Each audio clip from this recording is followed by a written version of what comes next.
Some people see the thing that they want, and some people see the thing that prevents them from getting the thing that they want. There's a great story of two lumberjacks where every morning they start chopping wood at the same time, and every day they stop chopping wood at the same time. And every day one of the lumberjacks disappears for about an hour in the middle of the day, and every day he chops more wood than the other guy. And this goes on for months. And eventually the one who works all day, he says, I don't understand. Every day we start at the same time. Every day we stop at the same time. Every day you disappear for about an hour in the middle of the day, and every day you chop more wood than me. Where do you go for that hour? And the other lumberjack looks up and goes, oh, I'll go home and sharpen my axe. You know, that if you take an infinite mindset, it's not about how much you can get done each day. It's how much you can get done over the course of a career or over the course of a lifetime. And you got to take vacations, which means you turn off your email and you turn off your phone and you do not connect to the office. You know, go sharpen your axe. I have 5 little rules that you can follow as you find your spark and bring your spark to life. The first is to go after the things that you want. Let me tell you a story. So a friend of mine and I, we went for a run in Central Park. The Roadrunners organization, on the weekends, they host races. And it's very common at the end of the race, they'll have a sponsor who will give away something, apples or bagels or something. And on this particular day, when we got to the end of the run, there were some free bagels. And they had picnic tables set up, and on one side was a group of volunteers.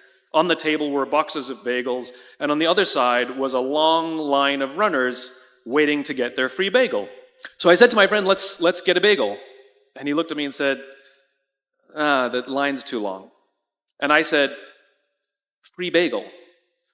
And he said, I don't want to wait in line. And I was like, free bagel. And he says, nah, it's too long. And that's when I realized that there's 2 ways to see the world.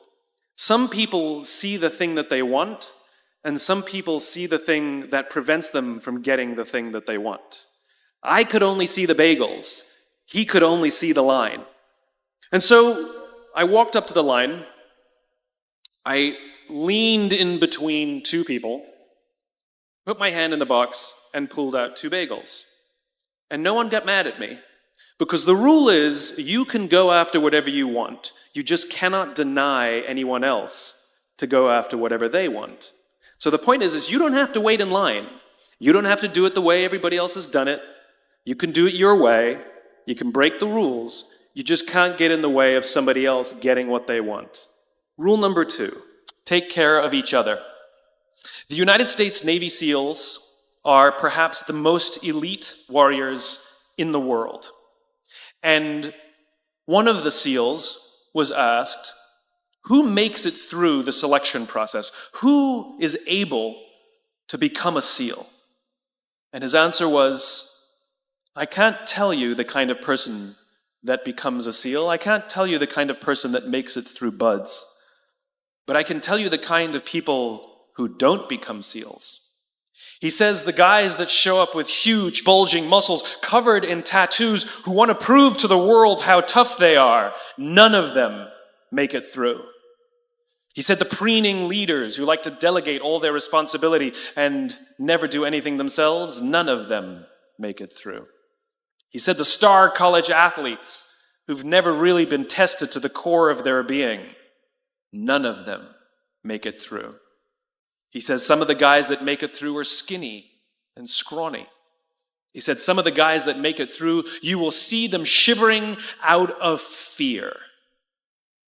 He says, however, all the guys that make it through, when they find themselves physically spent, emotionally spent, when they have nothing left to give physically or emotionally, somehow, some way, they are able to find the energy to dig down deep inside themselves, to find the energy to help the guy next to them.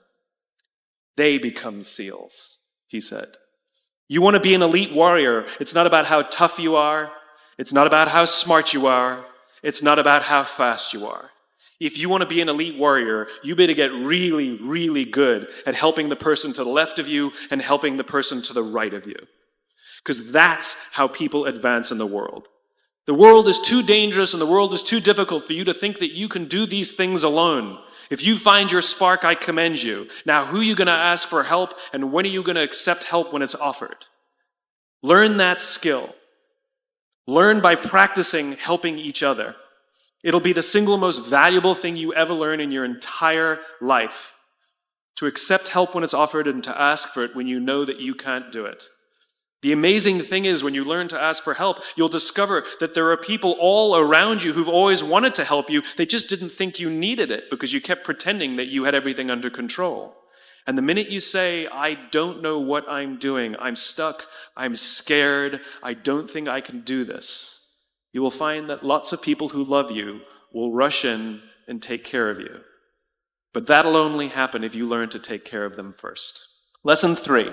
Nelson Mandela is a particularly special case study in the leadership world because he is universally regarded as a great leader.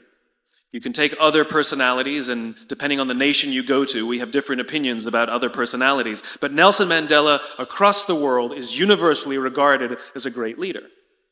He was actually the son of a tribal chief. And he was asked one day, how did you learn to be a great leader? And he responded that he would go with his father to tribal meetings.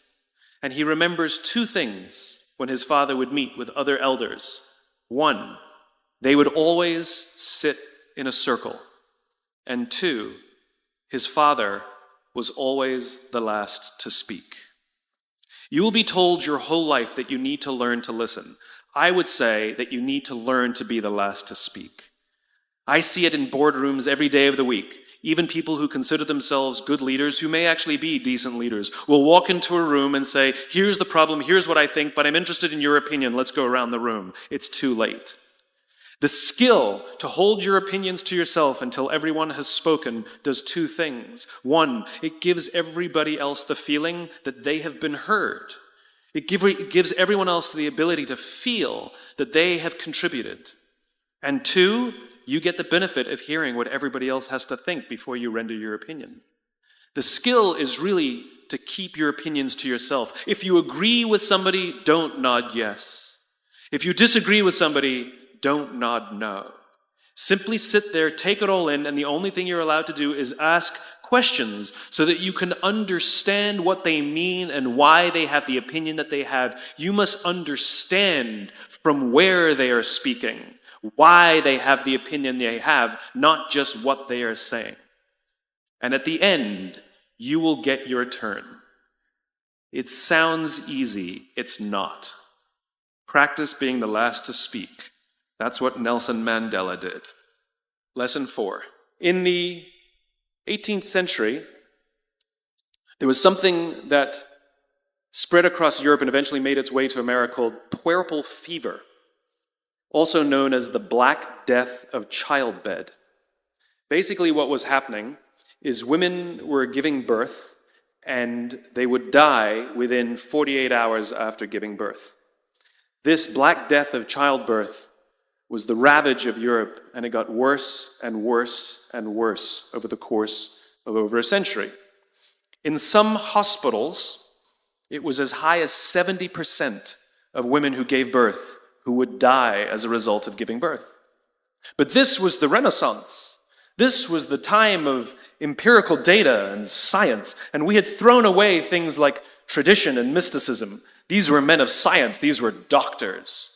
And these doctors and men of science wanted to study and try and find the reason for this Black Death of childbed, and so they got to work studying, and they would study the corpses of the women who had died. And in the morning, they would conduct autopsies, and then in the afternoon, they would go and deliver babies and finish their rounds.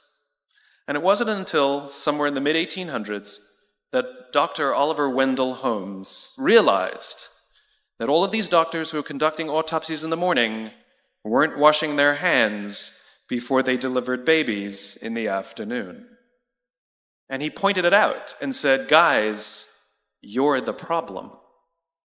And they ignored him and called him crazy for 30 years, until finally somebody realized that if they simply washed their hands, it would go away.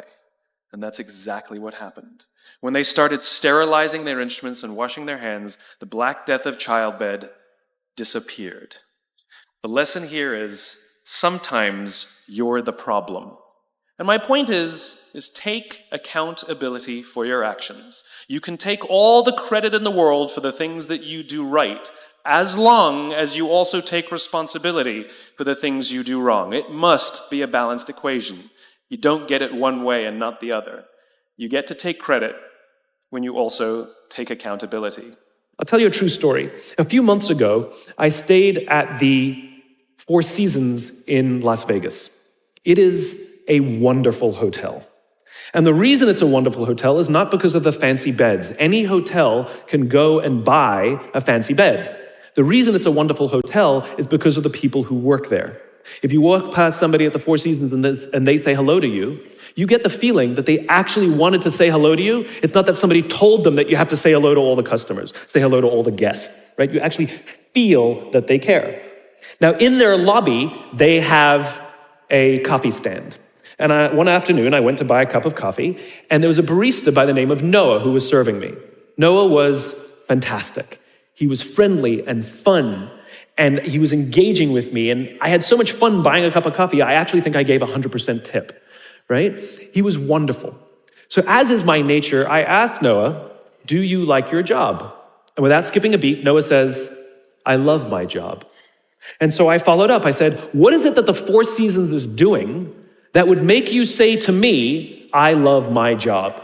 And without skipping a beat, Noah said, throughout the day, managers will walk past me and ask me how I'm doing, if there's anything that I need to do my job better.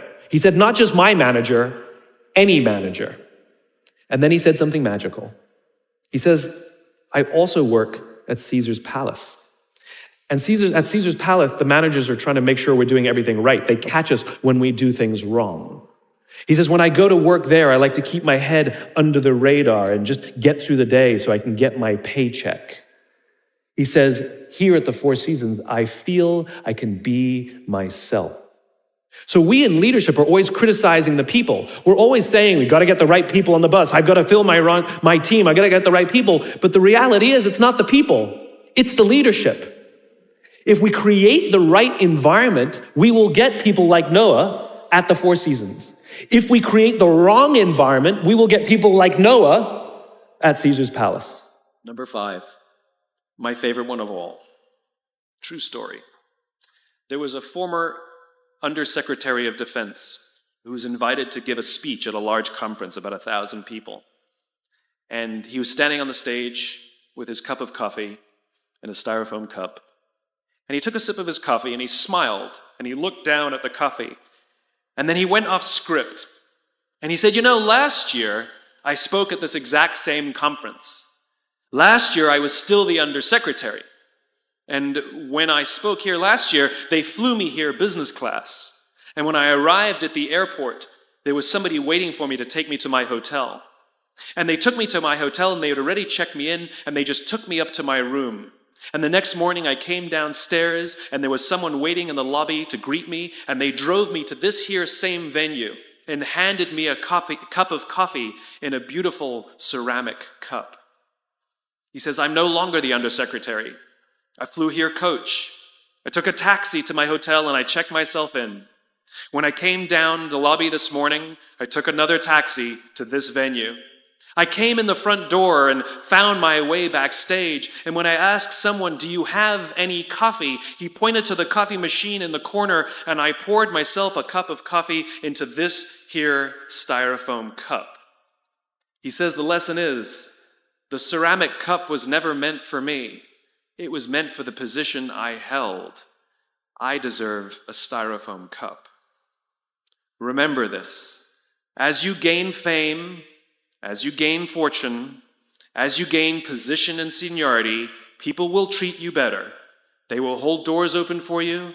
They will get you a cup of tea and coffee without you even asking. They will call you sir and ma'am, and they will give you stuff. None of that stuff is meant for you.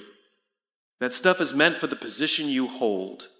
It is meant for the level that you have achieved of leader or success or whatever you want to call it. But you will always deserve a styrofoam cup. Remember that. Remember that lesson of humility and gratitude. You can accept all the free stuff. You can accept all the perks. Absolutely, you can enjoy them. But just be grateful for them and know that they're not for you. We're asking our youngest generation to work and succeed and find themselves and build their confidence and overcome their addiction to technology and build strong relationships at work. We're asking them to do this, and these are the environments we've created. We keep saying to them, you're the future leaders. We're the leaders now. We're in control. What are we doing? This is what empathy means. It means if there's an entire generation struggling, maybe it's not them. It's like, the only thing that the common factor in all my failed relationships? Me. Same thing. Oh, we just can't get the right performance out of our people. Maybe it's you. Right? It's not a generation. It's not them. They're not difficult or hard to understand. They're human beings like the rest of us, trying to find their way, trying to work in a place where they feel that someone cares about them as a human being. By the way, that's what we all want. In other words, it's not even generational. It's all of us. This is the practice of empathy. That if we're struggling to communicate to someone, if we're struggling to help someone be at their natural best, I'm tired of people saying to me, how do I get the best out of my people? Really? That's what you want? They're like a towel, you just wring them. How can I get the most out of them? No, how do I help my people be at their natural best?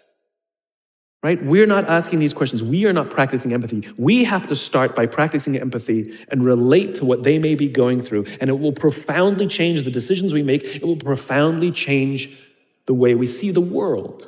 We're growing up in a Facebook, Instagram world. In other words, we're good at putting filters on things. We're good at showing people that life is amazing even though I'm depressed, right? And so everybody sounds tough. And everybody sounds like they got it all figured out. And the reality is there's very little toughness and most people don't have it figured out. And so when the more senior people say, well, what should we do? They sound like, this is what you got to do. And they have no clue. So you have an entire generation growing up with lower self-esteem than previous generations, right? We know that engagement with social media and our cell phones releases a chemical called dopamine. That's why when you get a text, it feels good, right? It's why we count the likes. It's why we go back 10 times to see if my Instagram is growing slower. Did I do something wrong? Do they not like me anymore, right? The trauma for young kids to be unfriended, right? Dopamine is the exact same chemical that makes us feel good when we smoke, when we drink, and when we gamble. In other words, it's highly, highly addictive. That's basically what happened. You have an entire generation that has access to an addictive, numbing chemical called dopamine through social media and cell phones as they're going through the high stress of adolescence. Why is this important? What's happening is because we're allowing unfettered access to these dopamine-producing devices and media, basically it's becoming hardwired, and what we're seeing is as they grow older, too many kids don't know how to form deep, meaningful relationships. Their words, not mine. They will admit that many of their friendships are superficial.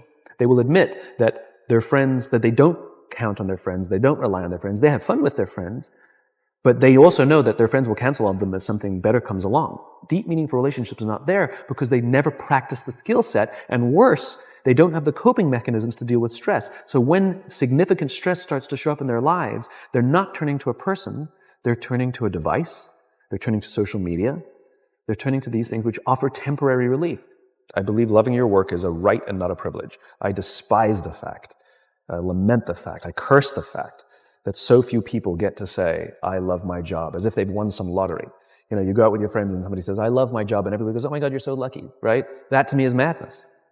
Everybody, the vast majority, should get to wake up and say, I love my job. It is a right. It is a God-given right that we should love where we work, and we should demand it. We should demand that our leaders provide an environment in which we want to come, where we want to care about each other, where we feel safe to express our vulnerabilities and our fears and our concerns, that we're open to correction and discipline and feedback, that we're not defensive because we know that it's being given to help us improve and grow, and we want to improve and grow. And in turn, we will help others improve and grow. Because when we feel safe, when we feel that our leaders care more about us than a number, They care more about our lives and our confidence and our joy and our skill set more than some short-term gain. That they care more about our priorities than the priorities of some disinterested external constituency. Then we will respond in kind and we will offer our blood and our sweat and our tears, and we will make sacrifices of all kinds to see that our leader's vision is advanced and that this company continues to thrive. Not for them, for ourselves. It becomes deeply personal. It becomes something we love contributing to. I talk about it all the time. Working hard for something we don't care about is called stress. Working hard for something we love is called passion.